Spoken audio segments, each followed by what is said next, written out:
আগামী সেপ্টেম্বরে অনুষ্ঠিত হবে এশিয়া কাপ। তার আগে নেদারল্যান্ডসের বিপক্ষে 3 ম্যাচের টি-20 সিরিজ খেলবে বাংলাদেশ। 25 জনের প্রাথমিক দল ঘোষণা করেছে বাংলাদেশ ক্রিকেট বোর্ড বিসিবি। প্রাথমিক স্কোয়াডে সুযোগ পেয়েছেন পাকিস্তানের বিপক্ষে টি-20 সিরিজ থেকে বাদ পড়া নাজমুল হোসেন শান্ত। এছাড়া ফিরেছেন অনেক দিন জাতীয় দলের বাইরে থাকা নুরুল হাসান সোহান ও সৌম্য সরকার। আগামী 6 আগস্ট ঢাকায় শুরু হচ্ছে এশিয়া কাপের প্রস্তুতি ক্যাম্প। ঘোষিত দলের সদস্যরা শুরুতেই ফিটনেস ক্যাম্পে অংশ নেবেন। 14 আগস্ট পর্যন্ত ফিটনেস ক্যাম্পের পর 15 তারিখ থেকে স্কিল ক্যাম্প শুরু হবে। মিরপুর শেরেবাংলা স্টেডিয়ামে 18 আগস্ট পর্যন্ত স্কিল ক্যাম্পের পর তা সরে যাবে সিলেট আন্তর্জাতিক স্টেডিয়ামে। সেখানেই ডাচদের বিপক্ষে 3 ম্যাচের সিরিজ খেলবে বাংলাদেশ। সিরিজের সূচি এখনও ঘোষণা হয়নি।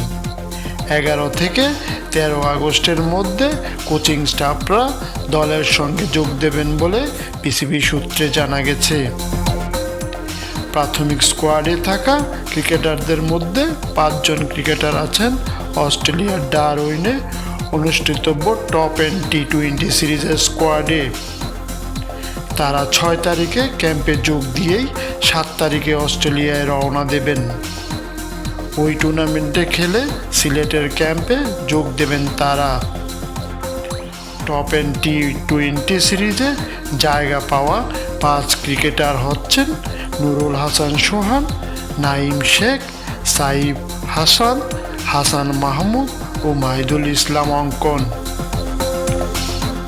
25 জনের স্কোয়াড: লিটন দাস, তানজিদ হাসান তামিম, নাঈম শেখ, সৌম্য সরকার, পারভেজ হোসেন ইমন, তাওহিদ হৃদয়, জাকের আলী অনিক, মেহেদি হাসান মিরাজ, শামীম হোসেন, নাজমুল হোসেন শান্ত, রিশাদ হোসেন, শেখ মেহেদি হাসান, তানভীর ইসলাম, নাসুম আহমেদ, তাসকিন আহমেদ, তানজিম হাসান সাকিব, মোহাম্মদ সাইফুদ্দিন, নাহিদ রানা, মুস্তাফিজুর রহমান, শরীফুল ইসলাম, খালেদ আহমেদ, নুরুল হাসান সোহান, মাহিদুল ইসলাম ও সাইফ হাসান।